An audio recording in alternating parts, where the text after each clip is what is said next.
ഇപ്പൊ അറിഞ്ഞ ഇപ്പൊ എന്ത് കുഴപ്പം? അറിഞ്ഞ ഇപ്പൊ എന്ത് കുഴപ്പം? പ്രശംസിക്കുന്നവരുമുണ്ട്, വിമർശിക്കുന്നവരുമുണ്ട്. ഈമാനു മർഇല്ല യകൂനു തക്കാമുല ഹത്താ യറാ നാസം ബിഇബിലി മുസ്ലില ഫയകൂനു ദമ്മുഹും വമദുഹും സവാ ലം യഖ്ശ ലൗമത ലൈമിൻ ബിദല്ലല. പ്രശംസിച്ചാലും നിന്ന് 10ാം ക്ലാസ് കഴിഞ്ഞിട്ട് പിറ്റേ ദിവസമാണ് ഞാൻ ഹാഫിളാവാൻ പോവുക. 7 മാസം കൊണ്ട് ഹാഫിളായി. ഇഫ്ള് കഴിഞ്ഞിട്ട് ഞാൻ വീട്ടിൽ വരുമ്പോ വാപ്പ ഇട്ടിട്ട് പോയിട്ട് കാഞ്ഞാറിന്റെ പുഴയുടെ തീരത്ത് ഒരു കൊച്ചു ഓലക്കുടിലിൽ, അവിടെ ഇതേപോലെ മഴ പെയ്താൽ താഴെ ഒരു പരമ്പ് പോലും ഇല്ല. ഉമ്മയും 2 മക്കളും രാത്രിയിൽ ചോർന്നൊലിഞ്ഞ് വെള്ളം താഴെ വീണാൽ തറയിലെ കുഴിയിൽ വീണിട്ടുണ്ടെങ്കിൽ രാത്രിയിൽ എഴുന്നേറ്റ് ചിരട്ടയിൽ മുക്കിക്കളയണം, പിന്നെ കിടക്കണമെങ്കിൽ ഉമ്മയും മക്കളും. ആ ദാരിദ്ര്യത്തിൽ നിന്ന് ഞാൻ പഠിക്കാൻ പോയിട്ട് ഉമ്മക്ക് നെഞ്ചുവേദന വന്നിട്ട് ഇനി വീട്ടിലെ അടുപ്പ് പുകയില്ല എന്ന് ഉറപ്പായപ്പോ ഹാഫിളായ ഞാൻ ചായക്കടയിൽ പോയിട്ട് സപ്ലയറായിട്ട് നിന്നു. അവിടെ ചെന്നപ്പോ എന്നോട് മുതലാളി പറഞ്ഞു 2 ജോലിയാണ്, ഒന്ന് പാത്രം കഴുകണം, ഇല്ലെങ്കിൽ മേശ തുളയ്ക്കണം. ഞാൻ പറഞ്ഞു ഞാൻ പാത്രം കഴുകിക്കോളാം. എന്തേന്ന് ചോദിച്ചാൽ ആ ചെറിയ ചായക്കടയുടെ ഓരത്തിന്നും ആ ചായക്കടയുണ്ട്. ഞാൻ ഇന്നെന്റെ വാഹനത്തില് മുമ്പിലൂടെ പോകുമ്പോ ആ ചായക്കടയുടെ മുമ്പിൽ ഞാനൊന്ന് ചവിട്ടും. ഇന്നും ഞാൻ മാസത്തിലൊരിക്കൽ ഉമ്മയെ കാണാൻ പോകും, ഞാനും ഭാര്യ. അപ്പോഴും ഞാൻ ആ ചായക്കടയുടെ മുമ്പിൽ ഒന്ന് മെല്ലെ നിർത്തും. ഇന്നും ആ ചായക്കട എന്റെ ചെറിയ രൂപമാറ്റും. അന്ന് ഞാൻ കുത്തിയിരുന്ന സ്ഥലമുണ്ട്, അവിടെ വലിയ വിറക് കൊണ്ടുപോയി കൂട്ടിക്കെട്ടിയിട്ടിട്ട് അതിന്റെ പുറകിലിരുന്ന് വേണം പാത്രം കഴുവാൻ. പാത്രം കഴുകുമ്പോൾ നല്ല ഇറച്ചി ബീഫിന്റെ കഷ്ണം കിട്ടും. അത് ആളുകൾ തിന്നിട്ട് 3-4 എണ്ണം പാത്രത്തിൽ മിച്ചം വെക്കും.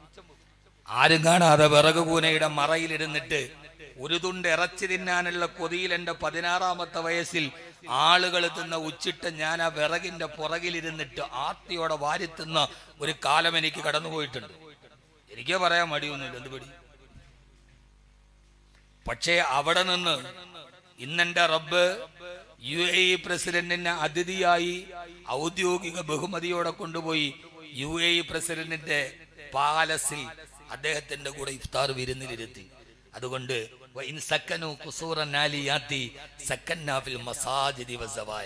സഹോദരങ്ങളെ, പണം ഒരു മാനദണ്ഡമാക്കരുത്. പണത്തെ നിങ്ങൾ സ്നേഹിക്കരുത്. പണം മാനദണ്ഡമായാൽ അഷ്റഫ് അലി പറഞ്ഞല്ലോ, എന്റെ വയസ്സിന്റെ ഇടയിൽ ഞാൻ ഒരു ജന്മത്തെ സുഹൃതം ചെയ്തെന്ന്. അതെന്തുകൊണ്ടാണ്? മരിച്ചുപോയി വെള്ളത്തുണിയിൽ പൊതിഞ്ഞ് ഇവിടെ നിന്ന് എടുത്തുകൊണ്ട് പോകുന്നതിന്റെ ഇടയിൽ ഇവൻ ഈ ഭൂമിയിൽ ജീവിച്ചിരുന്നതിന് എന്ത് അടയാളം വേണമെന്ന് ചോദിച്ചാൽ പറയാൻ ഒരു അടയാളം വേണം. അതാണ് ഹംദാൻ ഫൗണ്ടേഷൻ. അനക്കമറ്റ നിദ്രയിൽ ലയിപ്പതിന് മുമ്പതായി എനിക്കതീവ ദൂരമുണ്ട് അവിശ്രമം നടക്കുവാൻ. 3 വെള്ളത്തുണിയിൽ പൊതിഞ്ഞ് എടുത്തുകൊണ്ടുപോകും നമ്മളെ കൊളത്തൂപ്പുഴ പള്ളിയുടെ ഖബർസ്ഥാനിലേക്ക്. നിങ്ങൾ ഓരോരുത്തരും ഈ പള്ളിമുറ്റത്ത് മയ്യത്ത് വെക്കും. ഒന്നുരിയാടാൻ കഴിയാതെ, ഒന്നും മിണ്ടാൻ കഴിയാതെ, ഉടുത്തിരിക്കുന്ന വസ്ത്രം ഒന്ന് മാറ്റാൻ കഴിയാതെ, ചുറ്റുവട്ടത്ത് കെട്ടിപ്പിടിച്ച് ഉപ്പാ ഒന്ന് കണ്ണു തുറക്കുപ്പ എന്ന് പറഞ്ഞ് നമ്മുടെ മയ്യത്തിന്റെ മുമ്പിൽ കിടന്ന് പിടയുന്ന മക്കളോട്, മക്കളെ വാപ്പക്കൊരു നഷ്ടവുമില്ലെന്ന് പറയാൻ ഒരു വിരല് ചലിപ്പിക്കാൻ കഴിയാത്ത സമയത്ത് നിങ്ങളുടെ മയ്യത്തിന്റെ പുറകിൽ കൈകെട്ടി വെച്ചിട്ട് അല്ലാഹു മഗ്ഫിർ ലഹു, പടച്ചവനെ ഇവന് പൊറുത്തു കൊടുക്കണേ എന്ന് പറയുന്ന ഈ ആലിമീങ്ങൾ, മുത്തഅല്ലിമീങ്ങൾ, നിങ്ങൾ അന്നം കൊടുത്തവർ, നിങ്ങൾ ഭക്ഷണം കൊടുത്തവർ, ആ കിടക്കുന്ന ആൾ ഇവരുടെ ഉപ്പയല്ല, ആ കിടക്കുന്ന ആൾ ഇവരുടെ കൂടപ്പുറപ്പല്ല, ആ കിടക്കുന്ന ആളും ഇവരും തമ്മിൽ ഒരു കുടുംബ ബന്ധമില്ല. എന്നിട്ടും ഹൃദയത്തിന്റെ ഉള്ളിൽ നിന്ന് അന്നം തന്ന ആ ഒരു കടപ്പാടിന് പറയാൻ കഴിയുന്ന ബന്ധത്തിന്റെ പേരാണ് ഇൽമ്. അതുകൊണ്ട് എന്റെ പ്രിയപ്പെട്ട മുത്തഅല്ലിമീങ്ങളോട്, എന്റെ പ്രിയപ്പെട്ട ആലിമീങ്ങളോട്, ഇന്ന് പലരും ചിന്തിക്കുന്നത് ശമ്പളം കിട്ടില്ലല്ലോ, ഖത്തീബായാൽ എത്ര കിട്ടും, ഖത്തീബായാൽ എത്ര കിട്ടും. എന്റെ ആദ്യത്തെ ശമ്പളം 2500 രൂപയാണ്. ഇടുക്കി ജില്ലയിലെ തൂക്കുപാലത്ത് അന്ന് 2500 രൂപയ്ക്കാണ് ഞാൻ ആദ്യം ശമ്പളത്തിൽ കയറുന്നത്. എന്റെ ആദ്യത്തെ ജോലി സ്ഥലം അതാണ്. ഇന്ന് ഇൽമ പഠിക്കാൻ നമ്മളില്ലാത്തത് ആ മാനദണ്ഡത്തിൽ മനസ്സിലാക്കുമ്പോഴാണ്. ഇല്ല സഹോദര, അല്ലാഹു തന്ന ഏറ്റവും വലിയ അനുഗ്രഹം വകാന ഫളിലുല്ലാഹി അലൈക അലീമാ, ഏറ്റവും വലിയ അനുഗ്രഹം ഇതാണ്, ഇൽമാണ്. അവന്റെ ഖുർആൻ നെഞ്ചകത്തിരിക്കലാണ്. അധിക മനോഹര നൂറുള്ള അഹ്മദ് നബിയിൽ സല്ലല്ലാഹ്, അധിക ദയാലു ഹബീബുല്ലാഹ്, ആമന്നാ ബി റസൂലില്ലാഹ് ഹസ്ബി റബ്ബി. ഉറക്കെ ചൊല്ലി സദസ്സൊന്ന് ഉഷാറാവട്ടെ. ഹസ്ബി റബ്ബി ജല്ലല്ലാഹ് ഫീ ഖൽബി ഗൈറുല്ലാഹ് നൂർ മുഹമ്മദ് സല്ലല്ലാഹ്. മുത്തിന്റെ ഫാത്തിമ നിധിയോരേ, മുത്തിന്റെ മണവാളൻ അലിയോരേ, ഹസനും ഹുസൈനും റളിയല്ലാഹ് ആമന്നാ ബി റസൂലില്ലാഹ് ഹസ്ബി റബ്ബി.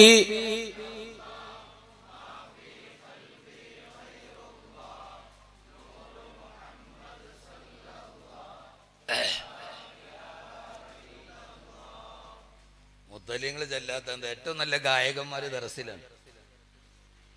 മലയാളത്തിലെ ഏറ്റവും നല്ല ഗായകന്മാരെ, മാപ്പിളപ്പാട്ടിന്റെ ചരിത്രവും മലയാളത്തിലെ ഏറ്റവും നല്ല ഗായകന്മാരെ സംഭാവന ചെയ്ത ദറസാണ്. മിക്കവാറും മാപ്പിളപ്പാട്ടുകാരെല്ലാം ദറസിൽ നിന്ന് ചാടിയവരാ. സലീം കോടത്തൂർ എന്നോട് പറഞ്ഞു, ദറസിൽ പോയിട്ടുണ്ട്, പകുതിയിൽ നിർത്തിയത്. ഇന്നലെ ദുബൈയിൽ പോകുമ്പോൾ ആദിലത്തു ഒരു ഗായകൻ എന്നെ കാണാൻ വേണ്ടി ഷാർജയിൽ വന്നിട്ട് നോക്കിയപ്പോൾ അയാൾ ദറസിൽ പഠിച്ചിട്ടുണ്ട്. കൊല്ല ഷാഫി ദറസിൽ പഠിച്ചിട്ടുണ്ട്. കാരണം ഒരു മനുഷ്യന്റെ സർഗാത്മകമായ കലകളെ പുറത്തെടുക്കാനുള്ള ഏറ്റവും വലിയ അവസരം കിട്ടുന്ന ദർസിലാണ്. അതുപോലൊരു അവസരം ഒരു ആർട്സ് കോളേജിൽ കിട്ടില്ല.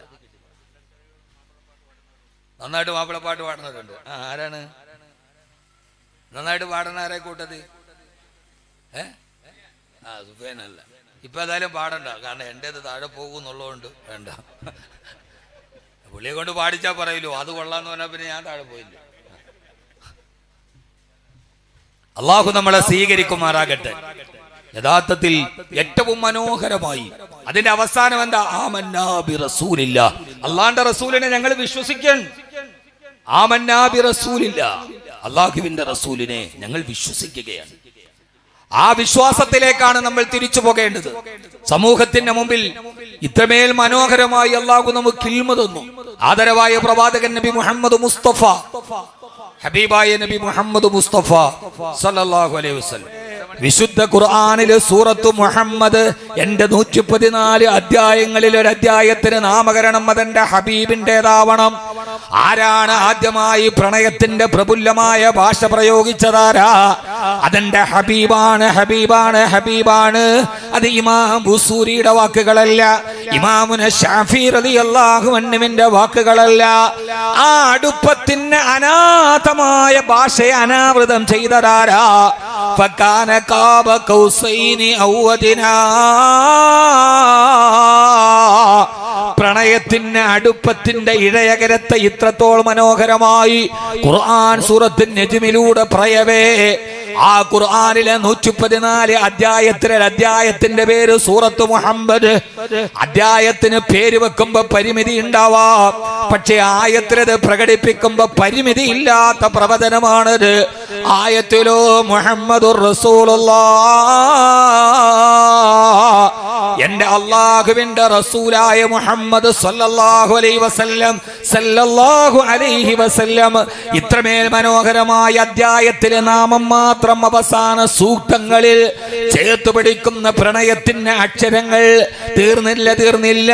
ആ ഖുർആനിലെ അധ്യായങ്ങൾ 114 അധ്യായങ്ങൾ രണ്ട് രീതിയിലാ. ഒന്ന് മക്കിയാണ്, ഒന്ന് മദനിയാണ്. ഈ സൂറത്ത് മക്കിയാണെന്ന് പറഞ്ഞാൽ ആ ചർച്ച എത്തുന്നത് എവിടേക്കാണ്?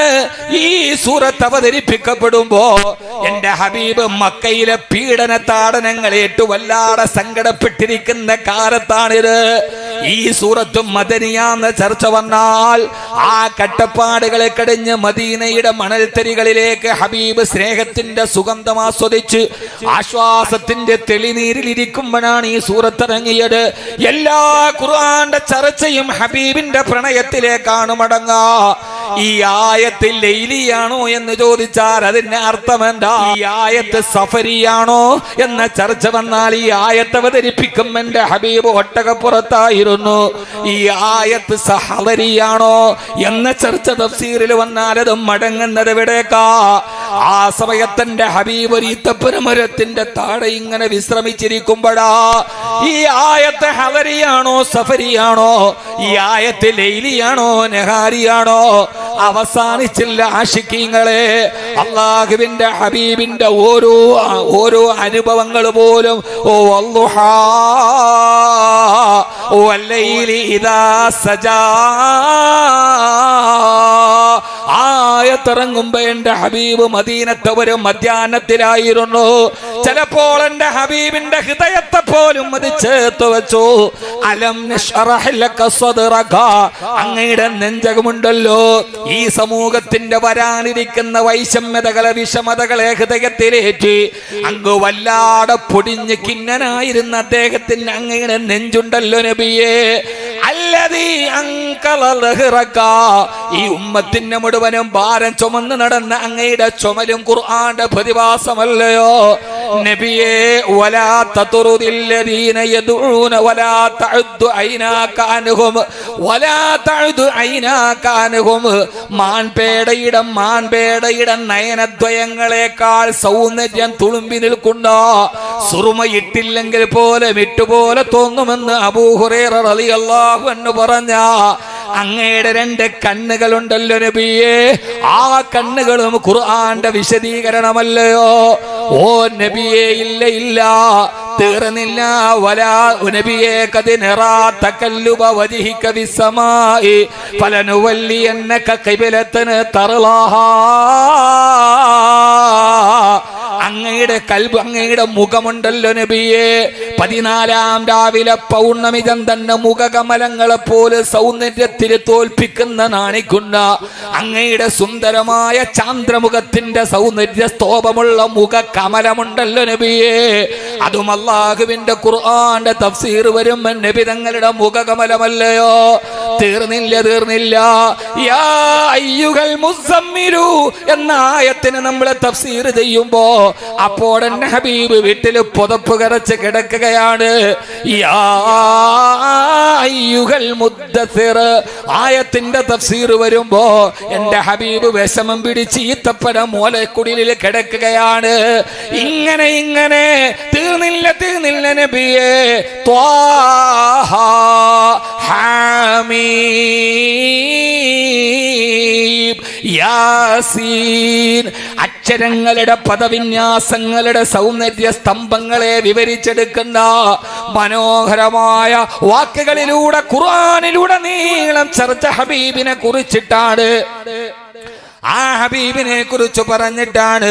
അല്ലാഹുവിന്റെ റസൂലില്ലാത്ത ചർച്ച എവിടെയാ? അങ്ങാണ് നബിയേ, അങ്ങയെ കുറിച്ചാണ് നബിയേ.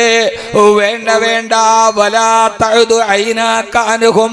അങ്ങെന്തിനാണ് ഈത്തപ്പന മരത്തിന്റെ ചുവട്ടിൽ ചാരിയിരുന്ന് മറ്റുള്ളവരെ കുറിച്ചോത്ത് വ്യസനതനായി അങ്ങ് വല്ലാതെ ക്ഷീണിച്ചു പോകുന്നുവല്ലോ.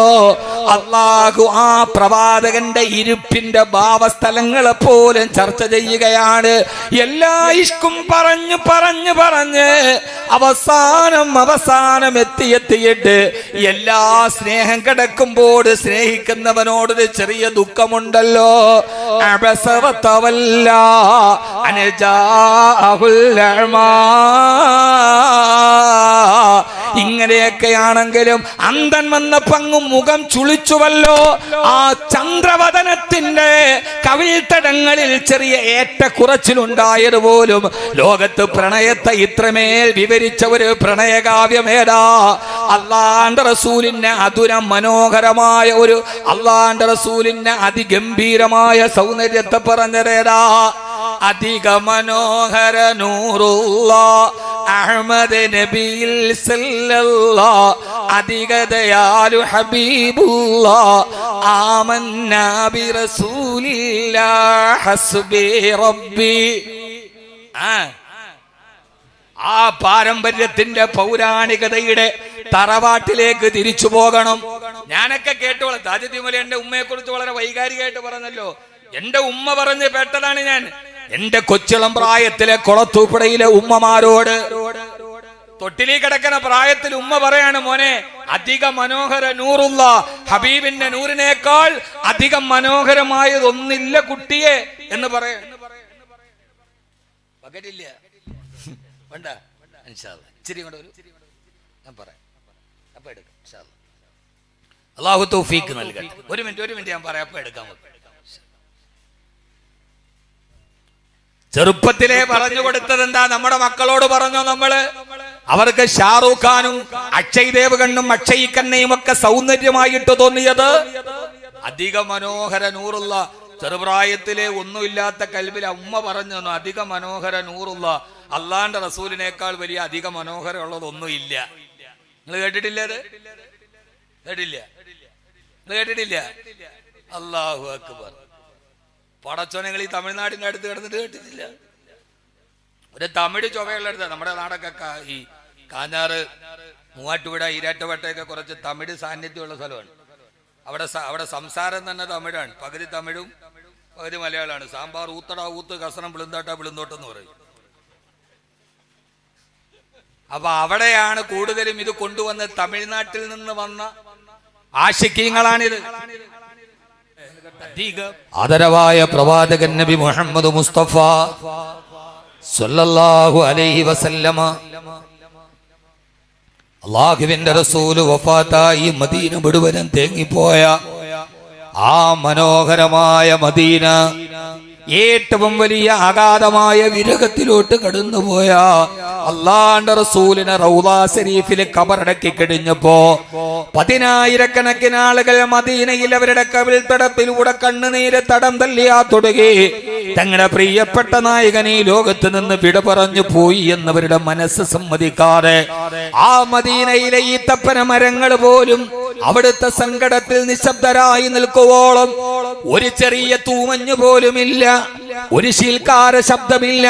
മന്ദമാരുതൻ നിലച്ചു പോകും വിധം ലോകത്തിന്റെ ഹബീബ് റൗളയിലേക്ക് അടക്കപ്പെട്ട് ആ പിറ്റേ ദിവസം മദീന നിശബ്ദമായിരിക്കുമ്പോ അന്നേ വരെ കാണാത്ത ഒരു ജനക്കൂട്ടം മരണപ്പെട്ടു പോയ മറഞ്ഞുപോയൊരു മനുഷ്യന് ഒത്ത് തേങ്ങുന്നത് കണ്ടപ്പോ മദീനയിൽ ഒരു മനുഷ്യൻ ഇതേവരെ കിട്ടാത്ത അവസാനത്തെ സ്വീകരണം കണ്ടപ്പോ ഒരാറാബിയായ മനുഷ്യന് വല്ലാത്ത സംശയം തോന്നിയത്രേ.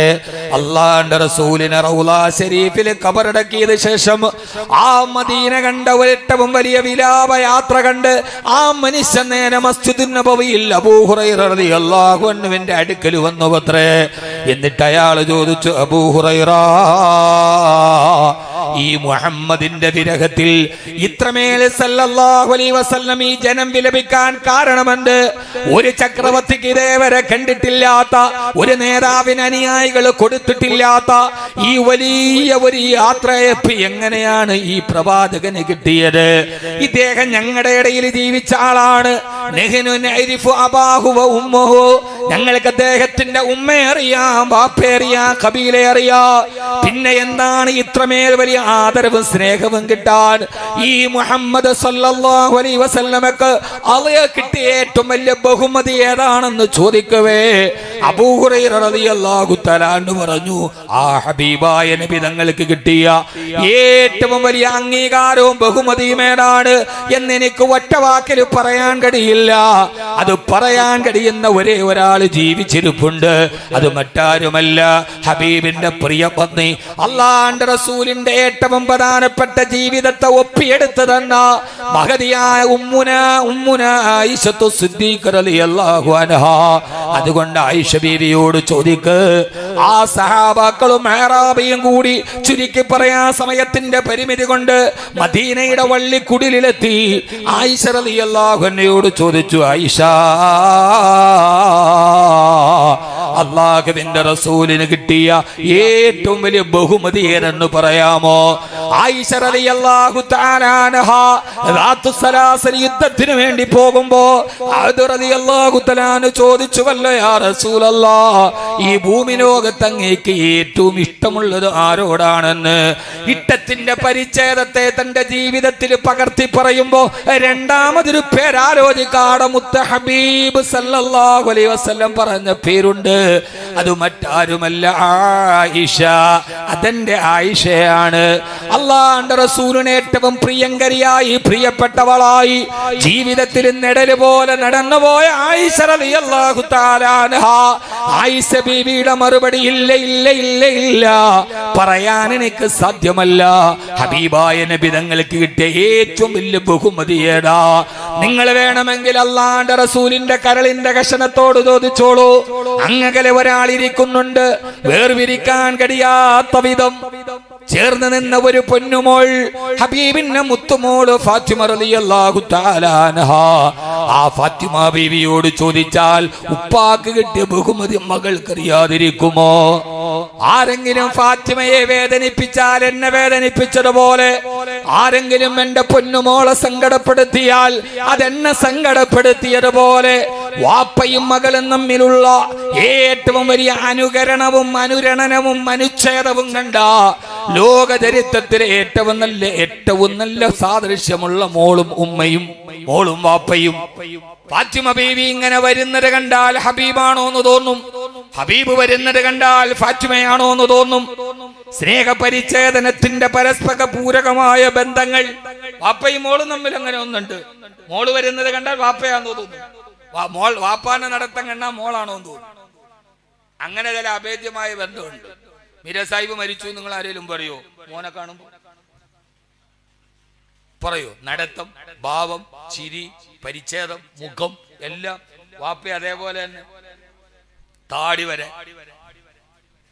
സത്യമന എനിക്ക് അബദ്ധം പറ്റി, തമാശയല്ല. ഞാൻ മീര സാഹിബിനെ ഞാൻ നേരത്തെ കണ്ട അല്ലാഹുമ്മഗ്ഫിർ വർഹംഹു വർഫഅ ദറജതഹു اللهم ثقل ميزانه ويسر حسابه واجمع بيننا وبينه في دار جناته الفردوس الأعلى بغير حساب ولا عذاب.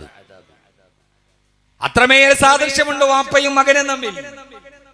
ആയി അല്ലാഹുവിന്റെ റസൂലും ഫാത്തിമ ബീവി തമ്മിലുണ്ട്. ഫാത്തിമ കരളിന്റെ കഷണമേ ഫാത്തിമ, വാപ്പാന്റെ സ്നേഹത്തിന്റെ അനുച്ഛേദമേ ഫാത്തിമ. നിന്റെ വാപ്പാന്റെ ജീവിതത്തിൽ അള്ളാഹു കൊടുത്ത ഏറ്റവും വലിയ ബഹുമതി ഏതെന്ന് പറയുമോ? ലോക ചരിത്രത്തിന് പിടികൊടുക്കാത്ത, ഭാഷകൾക്ക് ഒരിക്കലും ഭാഷകൾ തീർന്നുപോയ, കഥകൾ എഴുതാൻ തീർന്നുപോയ, ചരിത്രകാരന്മാരെ വട്ടം കറക്കിയ ചരിത്രത്തിന്റെ ആമുഖ പുസ്തകമായി നിന്ന അള്ളാന്റെ റസൂലിന്റെ ബഹുമതിയെ എനിക്കങ്ങനെ പറയാൻ കഴിയും? നിങ്ങൾ പോയി വേണമെങ്കിൽ അത് പറയാൻ കഴിയുന്ന ഒരാളുണ്ട്, എന്റെ ഭർത്താവായ അലി റളിയല്ലാഹു തആല അൻഹു. അന മദീനത്തുൽ ഇൽമി വലിയുന ബാബുഹാ. ഞാൻ വിജ്ഞാനത്തിന്റെ നഗരമാണെങ്കിൽ അലിയതിന്റെ കവാടമാണെന്ന് പരിചയപ്പെടുത്തിയ പാണ്ഡിത്യ ലോകത്തിന്റെ പണ്ഡിത കുലപതി അലി റളിയല്ലാഹു അൻഹുവിനോട് ചോദിച്ചു കൊള്ളുക. അബൂ ഹുറൈറ റളിയല്ലാഹു അൻഹു അടക്കമുള്ള സഹാബത്തും മിഅറാബിയും അലി റളിയല്ലാഹു അൻഹുവിന്റെ അടുക്കൽ വന്ന് ചോദിച്ചു, അലിയേ, അമീറുൽ മുഅ്മിനീൻ അലി റളിയല്ലാഹു തആല അൻഹുവിനോട് അല്ലാഹുവിന്റെ റസൂലിന് കിട്ടിയ ഏറ്റവും വലിയ ബഹുമതി ഏതെന്ന് പറയാൻ കഴിയോ? ഈ പാതിരാവിന്റെ നിശബ്ദതയിൽ, ഇങ്ങനെ ഒരു സൂചിയിട്ടാൽ കേൾക്കുന്ന നിശബ്ദതയിൽ, ഈ കൊളത്തൂപ്പുഴ ജമാഅത്തിൽ നിന്ന് സനദ് വാങ്ങി ഇറങ്ങുന്ന എന്റെ പ്രിയപ്പെട്ട പണ്ഡിത സുഹൃത്തുക്കളോട് അലി റളിയല്ലാഹു അൻഹുവിന്റെ ഒരു മറുപടി ഞാൻ ഓർമ്മിപ്പിച്ചു വെക്കുകയായി. സനദ് ദാന പ്രസംഗത്തിൽ അലി റളിയല്ലാഹു അൻഹു ചോദിച്ചു, അമാ സമയത്തും അള്ളാഹു പറഞ്ഞത് നിങ്ങൾ കേട്ടിട്ടില്ലയോ? അള്ളാഹു കൊടുത്ത ഏറ്റവും വലിയ ബഹുമതി ഏടെന്നറിയുമോ? വഅല്ലമക മാലം തകുൻ തഅലം വകാന ഫളിലുല്ലാഹി അലൈക അലീമാ. وعلمك ما لم تكن تعلم وكان فضل الله عليك عليما. وعلمك ما لم تكن تعلم. ആർക്കും അറിയാത്ത അറിവിന്റെ കവാടങ്ങൾ ഞാൻ അങ്ങേക്ക് തന്നിട്ടുണ്ട് നബിയേ. ആ ഇൽമാണ് വകാന ഫളിലുല്ലാഹി അലൈക അലീമാ. അള്ളാഹു നൽകിയ ബഹുമതിയിൽ ഏറ്റവും വലിയ അനുഗ്രഹം ഏതെന്നറിയുമോ? അത് അള്ളാഹു നൽകിയ ഇൽമാണെന്ന് അലി റളിയല്ലാഹു അൻഹു. യഥാർത്ഥത്തിൽ ഇവിടെ സനദ് ദാന സമ്മേളനമല്ല. ബഹുമാനപ്പെട്ട ശൈഖുന, നൂറുകണക്കിന് പണ്ഡിത വരേണ്യരുടെ ഏറ്റവും നല്ല ഗുരുവായ സാത്വിക പണ്ഡിത സ്രോതസ്സായ ബഹുമാനപ്പെട്ട KP ഉസ്താദിന്റെ കയ്യിൽ നിന്ന് കയ്യിൽ വാങ്ങിച്ചു വെച്ചിരിക്കുന്ന ഈ സാക്ഷ്യപത്രമുണ്ടല്ലോ, അതേടെന്നറിയോ? വകാന ഫളിലുല്ലാഹി അലൈക അലീമാ. അല്ലാഹു നമ്മുടെ ജീവിതത്തിൽ ഇനി തന്നതും ഇതേവരെ തന്നതും ഇനി തരാനിരിക്കാനുള്ള തരുന്ന ബഹുമതികളിൽ ഏറ്റവും വലിയ ബഹുമതി ഏതെന്നറിയോ? വഅല്ലമക മാ ലം തകുൻ തഅലം. പടച്ചവൻ എന്ന ഈ ഇൽമിന്റെ കവാടങ്ങളാണ്. ഇനി നീ ഒരു മുഹദ്ദിസാവാ, നിനക്കൊരു ഡോക്ടറേറ്റ് കിട്ടാം, ഒരു എഞ്ചിനീയർ ആവാം. ഏറ്റവും വലിയ ഡോക്ടറായാലും എഞ്ചിനീയർ ആയാലും അള്ളാഹു നൽകുന്ന ഏറ്റവും വലിയ ഫളിൽ ഇൽമാണ്, ഇൽമാണ്, ഇൽമാണ്. ഡോക്ടറേറ്റും എഞ്ചിനീയറിനേക്കാൾ വലിയ ബഹുമതി ഇൽമാണ്. എന്റെ മകൻ ഡോക്ടറാ, അൽഹംദുലില്ലാ. എഞ്ചിനീയറാ, അൽഹംദുലില്ലാ. അതോടൊപ്പം അവൻ ആലിമാ. അത് പറയാൻ ഉമ്മ നിനക്ക് കഴിഞ്ഞാൽ നിന്റെ മോൻ ലോകത്ത് നിനക്ക് തന്ന ഏറ്റവും വലിയ അനുഗ്രഹമാ. ഡോക്ടറേറ്റും എഞ്ചിനീയറും അതും ഒരു ബഹുമതിയാണ്. പക്ഷേ ഖുർആൻ പറഞ്ഞത് ലോകത്തിലെ ഏറ്റവും വലിയ എഞ്ചിനീയർ ആരാ? ലോകത്തിലെ ഏറ്റവും വലിയ എഞ്ചിനീയർ ആരാ? ലോകത്തിലെ ഏറ്റവും വലിയ എഞ്ചിനീയർ ആരാ? ബർദുബൈ ഡിസൈൻ ചെയ്ത ആളാ? നയാഗ്രയിലെ കെട്ടിത്തൂക്കിയ പൂന്തോട്ടത്തിന്റെ ആർക്കിടെക്ട്? ലോകം കണ്ട ഒരു വലിയ എഞ്ചിനീയറിനെ ഖുർആൻ പരിചയപ്പെടുത്തുന്നുണ്ട്. ഇത് യഅമലൂന ലഹു മാ യശാഉ മിൻ മഹാരിബ വതമാസീല വജിഫാനിൻ കൽജവാബി വഖുദൂരി റാസിയാത് യഅമലൂ ആല ദാവൂദ ശുക്റാ. ഫലസ്തീൻ പട്ടണത്തെ മനോഹരമായ നാഗരികതയുടെ ചിഹ്നങ്ങൾ കൊണ്ട് ഡിസൈൻ ചെയ്ത ഒരു വലിയ എഞ്ചിനീയർ ഉണ്ട്. ആ എഞ്ചിനീയറാണ്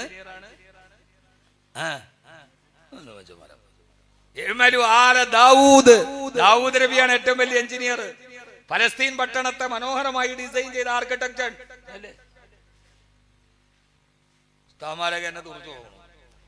ആണല്ലോ. ലോകത്തിലെ ഏറ്റവും വലിയ ഭരണാധികാരി ആരാ?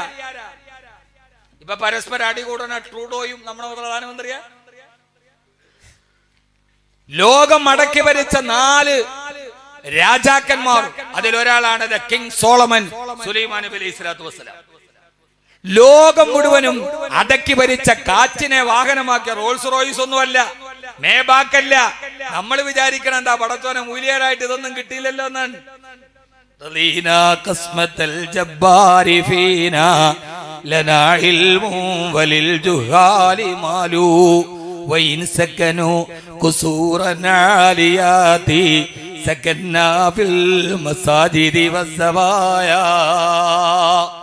അള്ളാഹു വീതം വെച്ചപ്പോ ഞങ്ങൾക്ക് ഇൽമും അവർക്ക് സമ്പത്തും കൊടുത്തു. പക്ഷേ സമ്പത്ത് കിട്ടിയ ആളുകൾ കോൺക്രീറ്റ് സൗധത്തിൽ നിന്ന് രാജകീയ നൗകയിലേറി 5 നക്ഷത്ര ഹോട്ടലിന്റെ ഉള്ളിൽ ഒരു ശീതീകരിച്ച റൂമിൽ കൊതുകിന് പോലും കയറി വരാൻ കഴിയാത്ത ആഡംബര കൊട്ടാരത്തിൽ അവര് കിടന്നുറങ്ങാം. പക്ഷേ ഞങ്ങൾ ഈ ഇൽമും കൊണ്ട് പള്ളിയുടെ മൂലയിൽ ദറസെടുത്ത് പരമ്പകൾ വിരിച്ച് ഞങ്ങൾ അവിടെ കിടന്നുറങ്ങിയേക്കാം. പക്ഷേ റളീന, റബ്ബ് തന്നതിൽ ഞങ്ങൾക്ക് തൃപ്തിയാണ്. അല്ലേ? എന്താ വേണ്ടത്? നിങ്ങൾക്ക് പടച്ചോ തന്നതിൽ ഞങ്ങൾക്ക് തൃപ്തിയില്ലേ? പക്ഷേ ഞാൻ ഒരു കാര്യം എന്നെ അനുഭവത്തിൽ നിന്ന് പറയാം. ഈ തരുന്നതിൽ പടച്ചവന്റെ മുമ്പിൽ നമ്മൾ തൃപ്തിപ്പെടുകയും ആ തൃപ്തിയോടൊപ്പം രണ്ടാമതൊന്നുകൂടി വേണം, നമ്മുടെ ഗുരുവിന്റെ പൊരുത്തവും നമ്മുടെ ഉമ്മയുടെ ദുആയും ഉണ്ടെങ്കിൽ പടച്ചവൻ ആരും എത്താത്തടുത്ത് നമ്മളെ എത്തിക്കും. ഞാൻ എന്റെ അനുഭവത്തിൽ നിന്ന് പറയാം. ഞാനൊരു 10ാം ക്ലാസ്സുകാരനാ, SSLC. മാഫി ഫായിദ മാഫി പുലൂസ്. എന്റെ വിദ്യാഭ്യാസ യോഗ്യത എത്ര? എന്റെ പുസ്തകം കേട്ടിട്ട് ഒരിക്കൽ ഞാൻ തിരുവല്ല ബസ് കടപ്പോ ഒരു അച്ഛൻ എന്റെ പുസ്തകം കഴിഞ്ഞപ്പോ എന്നെ ഇറങ്ങി വന്നപ്പോ എന്നോട് ചോദിച്ചു എത്ര ഭാഷ അറിയാം. ഞാൻ ഒട്ടും കുറച്ചില്ല, അവന് 8. മലയാളം, അറബി, ഇംഗ്ലീഷ്, ഉറുദു, തമിഴ് കൊഞ്ചമാ പേസറാപ്പാ. 8 ഭാഷ അറിയാം. പക്ഷെ ഞാൻ 10ാം ക്ലാസ്സുകാരനാണ്. ഒരു കാര്യം എന്റെ മുത്തല്ലിമീങ്ങളോട്, രണ്ടാമത് ഇവരെ വളർത്തിയെടുത്തിയ ഈ കൊളത്തൂപ്പുഴ മുസ്ലിം ജമാഅത്തിന്റെ അംഗങ്ങളോട്, സാമ്പത്തികത്തിന്റെ അടിസ്ഥാനത്തിലല്ല പടച്ചവൻ ഭാവി നിശ്ചയിക്കുന്നത്. 10ാം ക്ലാസ് കഴിഞ്ഞിട്ടാണ് ഞാൻ ഇത് ലൈവ് ഉണ്ടോ എന്നാ വേണ്ട പോട്ടെ, ഉള്ള ചീത്തപ്പേരുകളെ വേണ്ട. 10ാം ക്ലാസ് ഹബീബായ നബി മുഹമ്മദ് മുസ്തഫ, ഹബീബായ നബി മുഹമ്മദ് മുസ്തഫ, ഉറക്കെ ഹബീബായ നബി മുഹമ്മദ് മുസ്തഫ സല്ലല്ലാഹു അലൈഹി വസല്ലമയോടുള്ള ഹുബ്ബിനെ ലോകത്ത് പറയലാണ്. എത്ര സ്റ്റേജ് കഴിഞ്ഞു ഞാൻ ഇപ്പൊ എണ്ണി, എനിക്ക് അറിഞ്ഞൂടെ എത്ര ഉണ്ടെന്ന്. ഇപ്പോഴാണ് മടുപ്പ്. ഇപ്പൊ ഭയങ്കര ഉഴപ്പാ. ഞാൻ ഒരിടത്തും ഡേറ്റ് കൊടുക്കൂല, വരാല് പോലെ വഴുതി കിടക്കാണ്. കാരണം യാത്ര ചെയ്തൊക്കെ മടുത്തു കൊടുത്തു. വർഷം കുറേയായി, ഇപ്പൊ നന്നായിട്ട് മടുത്ത്. രണ്ടാമത് ഇപ്പോ നടക്കാൻ മടുപ്പാണ്. നടക്കാൻ മടുപ്പ് വരുന്ന എപ്പോഴാണെന്നറിയോ? തലയിൽ ഭാരം കയറുമ്പോഴാണ്. ഇപ്പൊ തലേ ഭാരമുണ്ട്. ഹംദാൻ ഫൗണ്ടേഷൻ എന്ന ഒരു വലിയ ഭാരം തലയിലുണ്ട്. അപ്പൊ അതുകൊണ്ട് ചുവട് വെക്കാൻ ഇത്തിരി പേടിയാണ്. ഒരു മാസം 18 ലക്ഷം രൂപയാണ് ഒരു മാസത്തെ ചെലവ് ഉണ്ടാക്കണ്ടേ. എന്നിട്ടും അത് നടക്കുന്നില്ലേ? പടച്ചോൻ ഓരോരുത്തർ ഇവിടെ പറഞ്ഞില്ലേ, ഒരു മാസം 5 ലക്ഷം കൊടുക്കുക, 25,000 കൊടുക്കുക. അങ്ങനെയുള്ള അൻസാറുകളെ അല്ലാഹു നൽകും. അതുകൊണ്ട് സഹോദരങ്ങളോട്, സഹോദരിമാരോട്, ലോകത്തിൽ ഏത് ഗൂഗിൾ സെർച്ച് ചെയ്യുന്ന ഏറ്റവും വലിയ IT വിദഗ്ധനുണ്ടെങ്കിലും അയാൾക്ക് ശമായിൽ ഓതാൻ പറ്റുമോ? ശമായിലെ തിർമിദി എന്താ? ശമായിൽ എന്താ? ഹബീബായ നബി തങ്ങളുടെ സൗന്ദര്യത്തെ മുഴുവനും വർണ്ണിക്കുന്ന ശമായിൽ. ഇതൊക്കെ പഠിക്കാൻ 1400 വർഷങ്ങൾക്കപ്പുറമുള്ള ഒരു മഹാവ്യക്തിത്വത്തെ കുറിച്ച് പഠിക്കാൻ അവസരം കിട്ടുക അല്ലാഹു നമുക്ക് തൗഫീഖ് നൽകട്ടെ. അല്ലാഹു നമുക്ക് തൗഫീഖ് നൽകട്ടെ. സമയായി.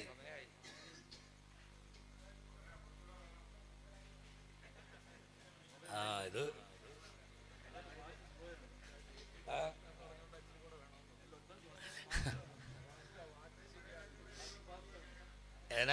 നമുക്ക് പറ്റുന്നത്ര പോകുന്നു. ഞാൻ പറയാം, യാത്ര കഴിഞ്ഞ് വന്നിട്ടുള്ള ഒരു ക്ഷീണം, ശാരീരിക ക്ഷീണം നന്നായിട്ടുണ്ട്. വിൽക്കാനൊരു ബലം വേണ്ടേ?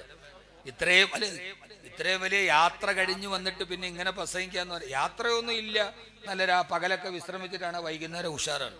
ഇതിപ്പോ പണ്ടാരോ പറഞ്ഞ പോലെ ഒന്നാമത് തുറുമ്പല, പോരാത്തിന് ഗർഭിണി എന്ന് പറഞ്ഞ മാതിരി യാത്രയും കഴിഞ്ഞു വന്നിട്ട് പിന്നെ ഇത് ചെയ്യാന്ന് പറയുന്നത് വലിയ ബുദ്ധിമുട്ടാണ്. അതെല്ലാം നമ്മുടെ ഉസ്താദ്മാരൊക്കെ ഒത്തിരി ഇരിക്കുന്നു.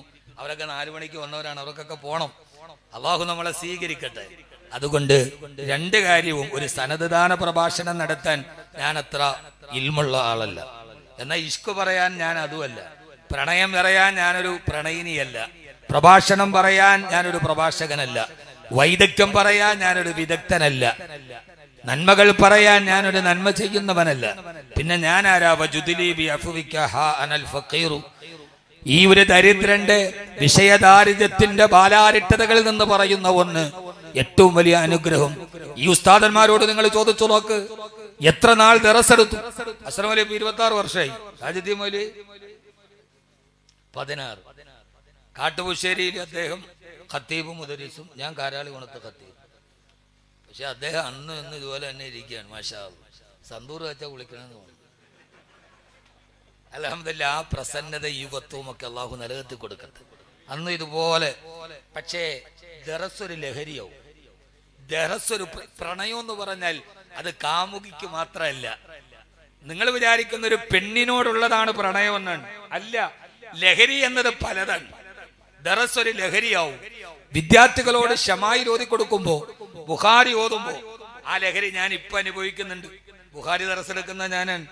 പ്രസംഗിക്കുന്ന ഒരു 10,000 ആളുകൾ തിങ്ങിക്കൂടിയ സദസ്സിൽ പ്രസംഗിക്കുന്നതിനേക്കാൾ വലിയ ലഹരി ബുഖാരിയുടെ ദറസന്നെ മുത്തല്ലിമീങ്ങൾക്ക് എടുത്തു കൊടുക്കുമ്പോ ഞാൻ അനുഭവിക്കുന്നുണ്ട്. ആ ഇൽമിന്റെ ലഹരിയിലേക്ക് നമ്മൾ കടക്കണം. അതൊരു ലഹരിയായി നമ്മൾ കൊണ്ടുപോകണം. ആ ലഹരി പ്രണയത്തിന്റെ ലഹരിയാവണം. ചലങ്ങളൊക്കെ ചെയ്യൂലേ? ഒരു ലഹരി, ഒരു സ്വപ്നത്തിൽ വരുന്നത് മുദരിസിന്റെ രാത്രിയിൽ സ്വപ്നത്തിൽ വരണം. മഹാനായ അല്ലാമ ഇബ്നുൽ ജൗസി, റളിയല്ലാഹു അൻഹു ആയിരക്കണക്കിന് കിതാബുകൾ എഴുതിയ മഹാരഥനാണ്. ഒരു ദിവസം ദറസ് എടുത്തുകൊണ്ടിരിക്കവേ ഒരു അറാബിയായ മനുഷ്യൻ വന്ന് ചോദിച്ചു അല്ലാമ ഇബ്നുൽ ജൗസി റഹിമഹുല്ലാഹയോട്, കുല്ല യൗമിൻ ഹുവ ഫീ ശൈഇൻ ഫബിഅയ്യി ആലാഇ റബ്ബികുമാ തുകദ്ദിബാൻ. എല്ലാ ദിവസവും അല്ലാഹു ഓരോ ജോലിയിലാണെന്നല്ലേ എന്നാൽ അള്ളാഹു ഇപ്പോൾ ചെയ്യുന്ന ജോലി എന്തെന്നൊന്ന് പറയുമോ ഇബ്നുൽ ജൗസി? ലോകം കണ്ട പണ്ഡിതനോടാണ് ചോദ്യം. ആ ചോദ്യം സദസ്സിന്റെ ഉള്ളിൽ നിന്ന് ഇബ്നുൽ ജൗസി റഹിമഹുല്ലാഹ് പറഞ്ഞു അത്രേ, എന്താണെന്ന് പറയാൻ ഇപ്പൊ കഴിയില്ല, പിന്നീട് പറയാം. അതാണ് ഏറ്റവും വലിയ ഇൽമ്. ഏറ്റവും വലിയ ഇൽമേല നോക്കിയിട്ട് പറയാന്ന് പറയലാണ്. ഇത് വന്ന് ചോദിച്ചാണ് നമ്മളതിൽ മസല റെഡിയാ. അതിപ്പോ അതിനകത്ത് കിതാബും വേണ്ട, നെക്കിലും വേണ്ട, ഒന്നും വേണ്ട. എല്ലാരും നോക്കുക, പറയുക, തഹ്ഖീഖ് വേണ്ട, ഒന്നും വേണ്ട. ഏറ്റവും വലിയ ഇൽമ് നോക്കിയിട്ട് പറയാം, ഞാൻ പിന്നീട് പറയാം. അല്ലാമ ഇബ്നു ജൗസി റളിയല്ലാഹു തആല അൻഹു വലിയ മഹാപണ്ഡിതനാണ്. പടച്ചോനെ അപ്പ പറഞ്ഞില്ലെങ്കിൽ മൂല്യാർക്ക് തിരിയൂലെന്ന് പറയൂല്ലോ. ഇല്ല, ഞാൻ നോക്കിയിട്ട് പറയാം. വലിയ സദസ്സിൽ വെച്ചാ ചോദ്യം, വലിയ ദറസാൻ. മഹാനായ അല്ലാമ ഇബ്നു ജൗസി റളിയല്ലാഹു അൻഹു വീട്ടിൽ പോയി ആലോചിക്കാൻ തുടങ്ങി, ഉത്തരം കിട്ടുന്നില്ല. ഒരു ദിവസം കഴിഞ്ഞു, ചോദ്യകർത്താവ് പിറ്റേ ദിവസം ചോദിച്ചു, ഉത്തരമില്ലേ? ഇല്ല. രണ്ടാമത്തെ ദിവസവും കഴിഞ്ഞു, രണ്ടാമത്തെ ദിവസവും ഇല്ല. മൂന്നാമത്തെ ദിവസം ഇനി എങ്ങനെയാ സദസ്സിനെ ഞാൻ അഭിമുഖീകരിക്കുമെന്ന് കരുതി അല്ലാമ ഇബ്നു ജൗസി റളിയല്ലാഹു അൻഹു ഒരു മസലയ്ക്ക് ഉത്തരം കിട്ടാതെ പതിരാ സമയത്ത് തന്റെ ദറസിന്റെ മകളിൽ ഉറങ്ങുമ്പോഴാണ് ആ ദിവസത്തെ ഉറക്കത്തിന്റെ ഉള്ളിൽ വന്നു മഹാനായ ശഫീഉൽ വറാ നബി മുഹമ്മദ് മുസ്തഫ സല്ലല്ലാഹു അലൈഹി വസല്ലമ. സാധാരണക്കാരോടും സാധാരണക്കാരികളോടും പണ്ഡിതന്മാരോടും എല്ലാമുള്ള ഈ സദസ്സ് ഞാൻ അവസാനിപ്പിക്കുകയാണെന്നത്തെ രാത്രിയിൽ അല്ലാഹുവിന്റെ റസൂൽ കനവിൽ വന്നു. എന്നിട്ട് പറഞ്ഞു, അല്ലാമ ഇബ്നുൽ ജൗസി മറുപടി പറയാൻ കഴിയാതെ വിഷമിക്കുകയാണോ? കുല്ല യൗമിൻ ഹുവ ഫീ ശൈൻ, എല്ലാ ദിവസവും അല്ലാഹു ജോലിയിലാന്ന് പറഞ്ഞാൽ അവിടെ തഫ്സീർ തന്നെ. ഫീ കുല്ലി വഖത്തിൻ വഹീനിൻ, ഓരോ സമയത്തും ഓരോ സെക്കൻഡിലും എന്നാണ്. ഈ സമയത്ത് അല്ലാഹു ഏത് ജോലിയാന്ന് ചോദിച്ചവരോട് മറുപടി പറഞ്ഞോളൂ. ഇന്നല്ലാഹ യർഫഉ അഖ്വാമൻ വയഖ്ഫളു ആഖരീൻ. ഈ സമയത്ത് അല്ലാഹുവിന്റെ ജോലി, ഒരാളെ അല്ലാഹു ഉയർത്തുന്നുണ്ട്, ഒരാളെ താഴ്ത്തുന്നുണ്ട്. അതാണ് പടച്ചവന്റെ ഇപ്പോഴത്തെ ജോലി എന്ന് മറുപടി പറഞ്ഞോളൂ എന്ന് അല്ലാമ ഇബ്നു ജൗസിയോട് മറുപടി പറഞ്ഞു അത്രേ. സന്തോഷത്തോടെ ചാടി എഴുന്നേറ്റു. ആരാണ് കനവിൽ വന്നത്? ആരാണ് കൽബിൽ വന്നത്? ആരാണ് മസല പറഞ്ഞു കൊടുത്തത്? ആരാണ് ദറസ് എടുത്തു കൊടുത്തത്? മസ്ജിദുൻ നബവിയുടെ മുദർരിസ് അല്ല, മസ്ജിദുൽ ലാഹൂത്തിന്റെ മുദർരിസ്. ഫീ കാബ കൗസൈനി ദനാഉ വറഅ അജായിബ ആലമിൽ മലകൂതി വസറായിറൻ നാസൂതി വൽ ജബറൂതി. ഐന മുദർരിസ മസ്ജിദിൽ ലാഹൂതി കമ്മിൽ ദുന്നീൻ ഹവാഹുലുമാ സല്ലു അലൈഹി വസല്ലിമു തസ്ലീമാ. മസ്ജിദിൽ ലാഹൂത്തിന്റെ മുദർരിസാണ് രാത്രിയിൽ മസല പറഞ്ഞു കൊടുത്തത്. രാവിലെ സുബഹി നിസ്കാരം കഴിഞ്ഞത് അല്ലാമ ഇബ്നുൽ ജൗസി റഹിമഹുല്ലാഹ് വിളിച്ചു, എല്ലാവരും വാ. ആരോ ഒരു ചോദ്യം ചോദിച്ചിട്ടും മറുപടിക്ക് ചോദിച്ചിട്ടില്ലേ? മറുപടി ഞാൻ പറഞ്ഞു തരാം. ഇന്നലെ ഉത്തരം കിട്ടിയ തെല്ലൊരാത്മവിശ്വാസത്തോടെ സദസ്സിന്റെ മുമ്പിൽ ഞെളിഞ്ഞു നിന്ന് ഇബ്നുൽ ജൗസി റളിയല്ലാഹു തആല അൻഹു 3 ദിവസം കഴിഞ്ഞ മസല കിട്ടിയതല്ലേ. പള്ളി എല്ലാവരും ജുമ കഴിഞ്ഞപ്പോ എല്ലാവരും ഇങ്ങ് വരീൻ, ചോദിച്ചതിന് ഞാൻ മറുപടി പറഞ്ഞുതരാം. ഒരൽപ്പം ആത്മവിശ്വാസത്തോടെ, ഒരൽപ്പം വേണ്ടല്ല, എനിക്ക് ഉത്തരം മുട്ടിന്നാ കരുതിയത്. എന്നാ വരീനിരുന്നോളൂ.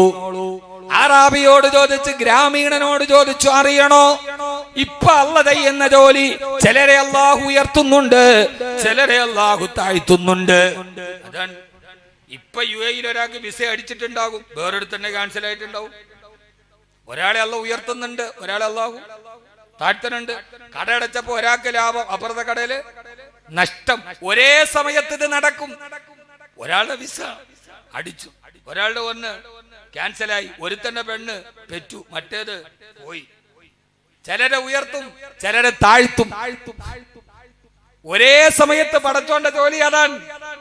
ഇത് പറഞ്ഞ ഉടനെ എല്ലാവരും അത്ഭുതത്തോടെ, ഇബ്നുൽ ജൗസി നിങ്ങളുടെ വിജ്ഞാനം എത്ര വലിയ വിജ്ഞാനമാണ് എന്ന് പുകഴ്ത്തവേ ആ ഗ്രാമീണൻ പറഞ്ഞ ഒരു മറുപടി എന്റെ മുത്തല്ലിമീങ്ങളോട് ഞാൻ ഓർമ്മിപ്പിക്കുകയാണ്. ആ ഗ്രാമീണൻ പറഞ്ഞ മറുപടി തൃപ്തിയാണ്.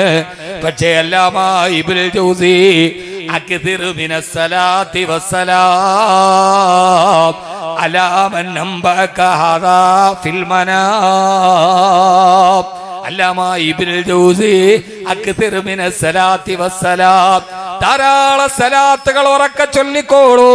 അലാ മൻ അംബക ഹാദാ ഫിൽ മനാം, ഇന്നലെ രാത്രിയിൽ സ്വപ്നത്തിൽ വന്ന് ഈ മസല പറഞ്ഞു തന്ന ഒരാളുണ്ടല്ലോ, അദ്ദേഹത്തിന്റെ പേരിൽ സലാത്ത് ചൊല്ലിക്കോളൂ എന്ന് പറഞ്ഞാൽ എന്താണ്? തലേ ദിവസം രാത്രി ഇബ്നുൽ ജൗസി കണ്ട അതേ ഹബീബിനെ ഈ പാവപ്പെട്ട ഒരു ഗ്രാമീണന്റെ കുടിലും കണ്ടിട്ടുണ്ട്. പള്ളിക്കലെ ഖത്തീബ് സ്വപ്നം കാണണം, കൊളത്തൂപ്പുഴയിലെ സാധാരണക്കാരനും ഹബീബിനെ കാണണം. ഈ രീതിയിൽ നമ്മുടെ ഇൽമുകൾക്ക് വിലയുണ്ടാവണം. അല്ലാഹു തൗഫീഖ് നൽകി അനുഗ്രഹിക്കട്ടെ.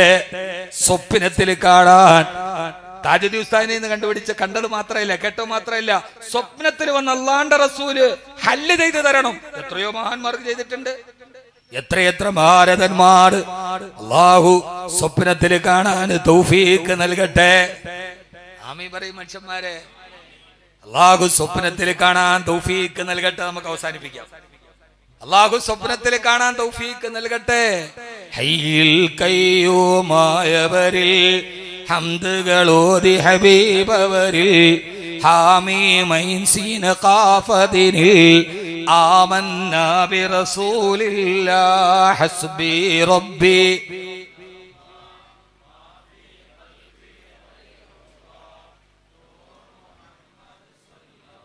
എല്ലാവരും ഒന്ന് മനസ്സിലാഗ്രഹിക്കുക, എനിക്ക് മരിക്കുന്നതിന് മുമ്പ് ഹബീബായ നബി തങ്ങളെ സ്വപ്നത്തിൽ കാണണം. ആഗ്രഹിക്കുക, ഇൻഷാ അല്ലാഹ് ഉറക്കെ ആഗ്രഹിക്കുക. എന്നിട്ട് മനസ്സിനെ അങ്ങ് കാലിയാക്കി, മനസ്സിനെല്ലാം കാലിയാക്കണം. കാലിയാക്കിയോ? കച്ചവടം മറന്നേക്ക്, വീട് മറന്നേക്ക്, ഭാര്യയെ മറന്നേക്ക്. കഴിഞ്ഞ് ഓർമ്മ പറഞ്ഞു അവരവിടെ, നിങ്ങൾ വണ്ടിയിൽ വീട്ടിലെത്തും. ഇത് കഴിയുമ്പോ ഓർക്കണം കേട്ടോ. എല്ലാം മറന്നേക്ക്. സ്വപ്നത്തിൽ കാണണമെങ്കിൽ ഹൃദയത്തിൽ ഒരു രൂപം വേണ്ടേ? വേണ്ട മനുഷ്യന്മാരെ. നമ്മൾ ഉറങ്ങുന്നതിന് മുമ്പ് എന്തോർത്തിട്ടാണ് കിടക്കുന്നത് അതായിരിക്കും അന്ന് രാത്രി സ്വപ്നം കാണുക. അതാണ് സ്വപ്നത്തിന്റെ പ്രത്യേകത. നമ്മളിപ്പോ കാമുകയെ കുറിച്ച് ഇശാ കഴിഞ്ഞ് പോണ വഴിക്ക് കാമുകയെ കണ്ടു, എന്നാൽ രാത്രി അവളെ എന്ത് ചെയ്തിട്ടിരിക്കും? നമ്മൾ ആദ്യം സ്കൂളിൽ വെച്ച് പഠിച്ച ഒരാളെ, അന്ന് 10ാം ക്ലാസ്സിൽ ഒരു പ്രേമം ഉണ്ടായിരുന്നു, ഇശാ കഴിഞ്ഞ് പോണ വഴിക്ക് ഓളെ കണ്ടു, അന്ന് രാത്രി നമ്മൾ എന്ത് ചെയ്യേണ്ടിയിരിക്കും? ഇനിയിപ്പോ ബുഖാരി ഓതണ്ട, ഇരിക്കണ ഇരിപ്പണ്ട, ഇതൊന്നും കാണാത്ത ആളുകളാന്ന് തോന്നുന്നു. അന്ന് രാത്രി പഴയ കുട്ടിക്കാലത്തെ ആ ഒരു ഓർമ്മകൾ നമുക്ക് വന്നിട്ടുണ്ട്. 1 2 3 4 എണ്ണിപ്പടിച്ചു, പള്ളിക്കൂട വീട്ടിൽ ഒത്തി നടന്നു. ഓർമ്മ വരും. ഓർമ്മ വരണമെങ്കിൽ ഒന്ന് മനസ്സടക്ക 5 മിനിറ്റ് ആ അല്ലാഹുവിന്റെ ഹബീബിനെ ഒന്ന് മനസ്സിൽ ഓർമ്മ വരുത്ത്. ഒന്ന് കണ്ണടച്ചു നോക്ക്. हमने आंखों से देखा नहीं है मगर उनकी तस्वीर सीने में मौजूद है. മനസ്സിൽ ആ രൂപം വരെ. എന്നിട്ട് ഈ കൊളത്തൂപ്പള്ളിയുടെ മല്ലിയുടെ മറ്റത്തിരുന്നിട്ടല്ലാണ്ട് റസൂലിനെ ഒന്ന് ഓർത്തു നോക്ക്. അവിടുത്തെ നൃത്തമൊന്ന് ആലോചിച്ചു നോക്ക്, അവിടുത്തെ കിടത്തമൊന്ന് ആലോചിച്ചു നോക്ക്. അല്ലാഹുവിന്റെ റസൂല് മദീന മലനിരകൾക്കിടയിലൂടെ ഇറങ്ങി വരുന്നതെന്ന് ഓർത്തു നോക്ക്. ഉമ്മുനാ ആയിഷ റളിയല്ലാഹു തആല പറയുന്നുണ്ടല്ലോ, അല്ലാഹുവിന്റെ റസൂല് നടന്നു വരുന്നത് കണ്ടാൽ ഉയർന്ന ഭാഗത്ത് നിന്നുമല്ലേ ഇറങ്ങി വരുന്നത് പോലെ എല്ലാവരെയും കൽബിലേക്ക് ഈ വാക്ക് ചേർത്ത് വെക്കണേ.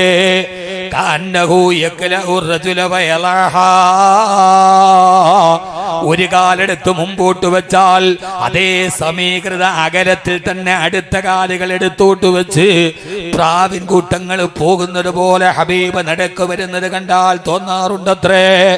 അവിടുത്തെ കൈവെള്ളക്ക് എന്തോ ഒരു മൃദുലമാണ്. ഹരീരൻ അൽയനമിന് കഫി റസൂലില്ലാ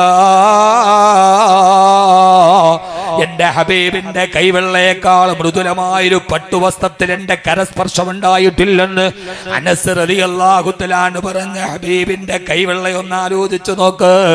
അവിടുത്തെ കൈവിരലുകളുടെ ഇടയിൽ സമീകൃതമായ അകലമായിരുന്നല്ലോ. അല്ലാഹുവിന്റെ റസൂലിന്റെ കാൽവിരൽ ഒരേപോലെ ആയിരുന്നല്ലോ. ഹബീബിന്റെ കൽപ്പാടത്തിന് അടിയിൽ ഏറ്റക്കുറച്ചിലില്ല, അത് മുഴുവനും ഒരേ സമതലത്തിലാണല്ലോ.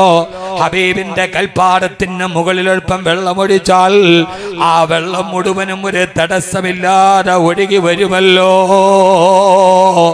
അവിടുത്തെ കണങ്കാര് കണ്ടാല് അത്ഭുതമായിരുന്നല്ലോ.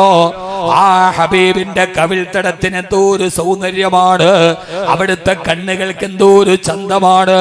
ഹബീബിന്റെ വേർപ്പിനും സുഗന്ധമാ, ഹബീബിന്റെ ശരീരത്തിനും സുഗന്ധമാ. എന്റെ പ്രിയപ്പെട്ട ഹബീബിന്റെ ഉയർന്ന നാസികയുണ്ടല്ലോ, അവിടുത്തെ തലമുടികളൊന്ന് നോക്ക്. കെട്ടിപ്പിണഞ്ഞതല്ല, ജടപിടിച്ചതല്ല, കൂടിക്കലർന്നതല്ല, തലമുടി മുഴുവന് സമീകൃതമായ അകലമായിരുന്നല്ലോ. ആ ഹബീബ് തലയിൽ എണ്ണ വെക്കാറുണ്ട് ഇടക്കിടക്ക്. ആ എണ്ണ വെച്ചിട്ടതിന്റെ മുകളിൽ ഒരു തൂവാല കൊണ്ട് മൂടാറുണ്ട്. ആ തൂവാലയുടെ അഗ്രഭാഗത്ത് കൂടി സൈത്തെണ്ണ ഇങ്ങനെ ഇട്ടിട്ട് വീണ് എന്റെ ഹബീബിന്റെ തോളിലേക്ക് വസ്ത്രത്തിലേക്ക് അത് വീണ് ഹബീബ് എണ്ണ തേച്ചിട്ട് വരുന്നത് കണ്ടാൽ കന്ന സൗബഹു സൗബു സയ്യാദിന്, ഒരു എണ്ണ കച്ചവടക്കാരന്റെ കുപ്പായം പോലെയാണ് എന്റെ ഹബീബിന്റെ കുപ്പായം. ജഹ്റാനയില് ഉംറ നിർവഹിക്കാൻ പോയപ്പോ ആ സമയത്ത് മേൽവസ്ത്രം മാറ്റിയിട്ട് അരവസ്ത്രം ഉടുക്കാൻ നേരത്തെ എന്റെ ഹബീബിന്റെ പൂമേനി ഞാൻ കണ്ടു.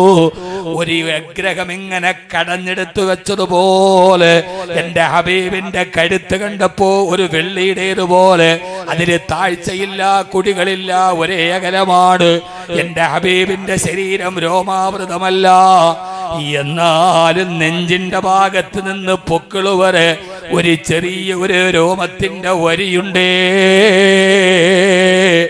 എന്റെ ഹബീബ് അധികം കുറിയവരല്ല, എന്നാൽ അധികം പൊക്കമുള്ളവരല്ല. ചുകന്ന വെള്ള നിറം നബി നീണ്ടവരല്ല, അറിവേ അല്ല കുറിയവർ നല്ല തടി മുഖം വട്ടതിലാവേ. ആ ചുവന്ന കലർന്ന വെളുപ്പ് നിറമുണ്ടല്ലോ, എന്റെ ഹബീബ് അധികം പൊക്കമുള്ളവരല്ല, എന്നാലും ഏതെങ്കിലും ഒരു സദസ്സിലിരുന്നാൽ ഏറ്റവും ഉയർന്നത് എന്റെ ഹബീബിന്റെ ശിരസ് തന്നെ.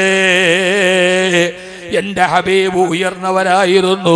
ഇങ്ങനെ അടിമുതൽ മുടി വരെ സഹാബത്തുകളെ എഴുതി പിടിപ്പിച്ചു വെച്ച അല്ലാഹുവിന്റെ റസൂലിന്റെ ചിത്രമൊന്ന് മനസ്സിൽ വരുത്തി നോക്ക്.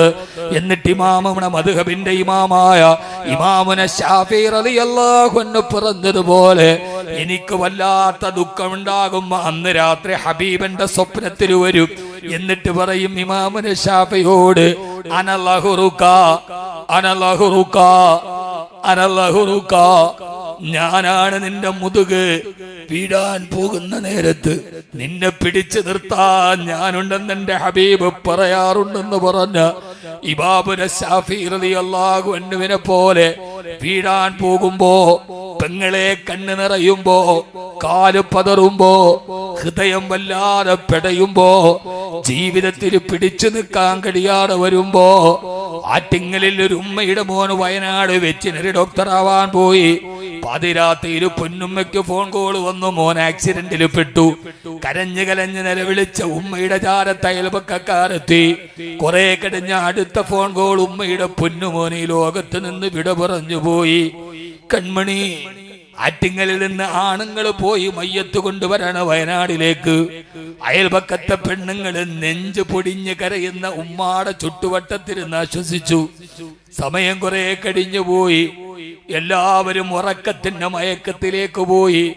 ഉമ്മാന്റെ പൊന്നുമോന്റെ തണുത്തുറഞ്ഞ മയ്യത്ത് ആംബുലൻസിന്റെ ശീതീകരിച്ച റൂമില് വയനാട് മലനിരകൾ എഴുതിയിട്ട് തിരുവനന്തപുരത്തെ ദേശീയ പാതയിലൂടെ അല്പനേരം കഴിയുമ്പോ പെണ്ണുങ്ങളെ നിലവിളിക്കുന്നു, ഉമ്മാനെ കാണാനില്ല.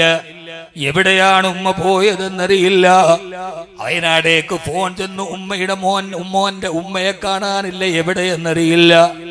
നാട്ടുകാര് മുഴുവനും പരതുമ്പോ ആ പരതുന്ന നേരത്തെ അയൽപക്കത്തെ കിണറ്റിന്റെ ഉള്ളില് തണുത്തുറഞ്ഞൊരു മയ്യത്തായി ഉമ്മ കിടക്കുന്നുണ്ട്. കൺമണിയെ, നിന്റെ തണുത്തുറഞ്ഞ മയ്യത്തിന്റെ മുകളിൽ മുത്തം വരുത്താൻ ഉമ്മയ്ക്ക് കഴിയില്ലടാ. നീ വരുന്നതിന് മുമ്പേ നീ പോയെടുത്തേക്ക് ഞാൻ പോയെന്ന് പറഞ്ഞ് ആ പാവപ്പെട്ട ഉമ്മ ജീവിതത്തിന്റെ വിഷമത്തിന്റെ പ്രതിസന്ധിയിൽ ഒരൽപ്പനേരം പെട്ടുപോയപ്പോ അള്ളാഹു ആ കുടുംബത്തിന് പുറത്തു കൊടുക്കട്ടെ, അള്ളാഹു പുറത്തു കൊടുക്കട്ടെ. സഹോദരി, ആ പ്രതിസന്ധികൾ പിടിച്ചു നിൽക്കാൻ കഴിയാത്ത പ്രതിസന്ധികൾ വരുമ്പോ രാത്രിയിലെ ഹബീബ് വരണം, രാത്രിയിലെ ഹബീബ് വരണം. പൊന്നുമോളെ മയ്യത്ത് കുളിപ്പിക്കുന്ന നേരത്തെന്നോട് പറയണേ എന്ന് പറഞ്ഞ് കാത്തുനിന്ന് മയ്യത്ത് പൊതിയാ നേരത്ത് തന്റെ കുപ്പായമൂരി സൈനബിന്റെ മയ്യത്തിലേക്ക് വെച്ചോളൂ എന്ന് പറഞ്ഞ് തന്റെ കുപ്പായം ചുരുട്ടിക്കൊടുത്ത് പൊന്നുമോളുടെ മയ്യത്തടക്കിയിട്ട് ഖബറിന്റെ മുമ്പിൽ കരഞ്ഞു നിന്നൊരു പിതാവുണ്ട്, നബി മുഹമ്മദ് മുസ്തഫ സല്ലല്ലാഹു അലൈഹി വസല്ലം. ഞാൻ അവസാനിപ്പിക്കുന്നു. കൽബ് പെടയുമ്പോ, കാല് തളരുമ്പോ, ഇനി ജീവിക്കണ്ടെന്ന് തോന്നുമ്പോ അന്നത്തെ നിരാശയുടെ രാത്രിയിൽ ഹബീബ് വരണം. ഷാഫി റഹ്മഹുല്ലയോട് പറഞ്ഞതുപോലെ